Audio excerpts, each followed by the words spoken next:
अस्सलामुअलैकुम दोस्तों, की हाल है? मेरे भी खैरियत नाल होवोगे। दोस्तों अज जड़ा मैं पंगा लैन लगा ना, वो बड़े दोस्त सुन के हसनगे भी परेशान भी होन। दोस्तों सुन के ना ते परेशान भी होंगे, हसनगे भी, मजाक भी उड़ानगे। हो सकता है कि मेरी वीडियो जड़ी है ना फनी क्लिपां दे विच चल जाए, पर दोस्तों यह हकीकत होएगी।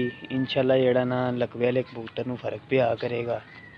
मेरे नूं ते पै गया पुराना उस नुस्खा है, डायरी च लिखिया सी ते जड़ा ना वो अचानक ही आया हफ्ता पहले नज़र लिखिया होया। दोस्तों ट्राई करने ते बाकी इंशाल्लाह अल्लाह पाक खैर करे, तुहानूं वखाने नवीं चीज़।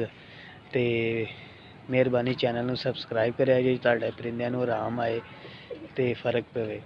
दोस्तों नुस्खा है झोले लकवे लई।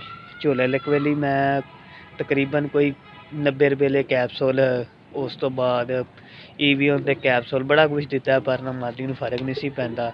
मेरी रामपुरी मादी ही ते वो भी जड़ा ना मैं वीडियो नाल ऐड कर दियांगा, जेड़ी अपना होई है ठीक होई है, खान पीन जोगी हो गई। अंडे लवा लेने उन्हें, अंडे भी तुहानूं विखावांगा कि लाए ने उन्हें।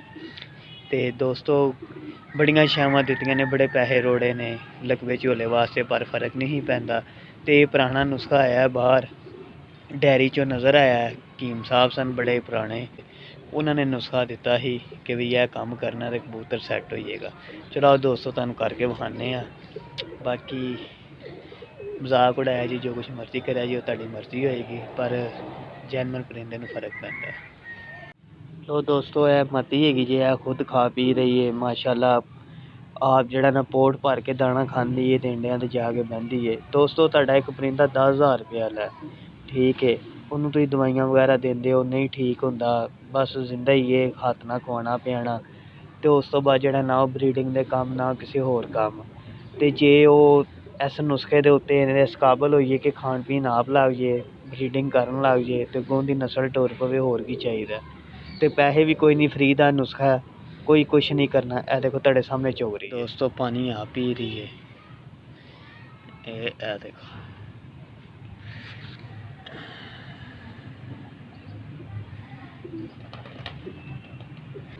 दोस्तों ये देखो पोट ना माशाल्लाह किस तरह लटके होया है, तुसीं देख लिया होएगा।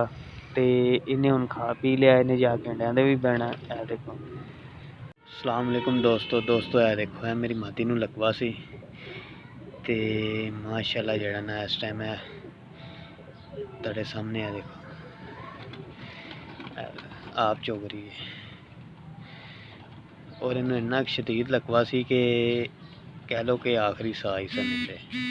दोस्तों यह हैगा जे भूंड, इनू बेड़ भी कहते ने, भूंड भी कहते ने, और भी काफ़ी नाम है ने।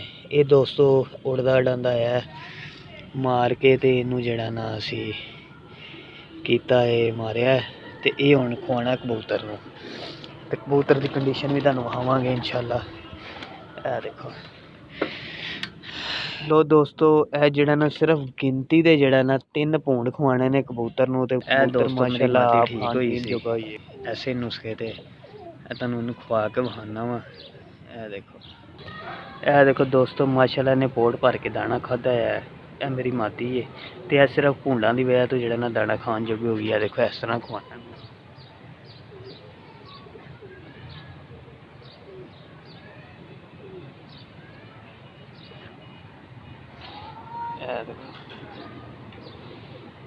पोट चो लाता थले, देखो हाथ च फड़ो तो गर्दन शर्दन मरोड़ती है, तुरती फिरती कोई सिस्टम नहीं है।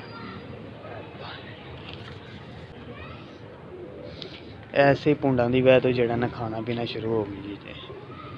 बाकी दोस्तों चैनल नूं सबसक्राइब करो, ਇਹੋ ਜਿਹੇ पुट्ठे पुट्ठे काम होर बड़े तुहानूं दसांगे ते ਇਹੋ ਜਿਹੇ ਅਸੀਂ करते रहने आ। पहले भी मेरी एक वीडियो बनी सी, उहदे च भी लोगों ने बड़ा मजाक उठाया सी कि यह की है, पर वो सोगड़े ਲਈ हैगी सी। माशाल्लाह बड़ा फर्क पिया दोस्तां दे कबूतरां नूं। ए देखो उतले खाने ते चढ़ के बह गई जे। ए देखो ओके जी, अल्लाह हाफिज़।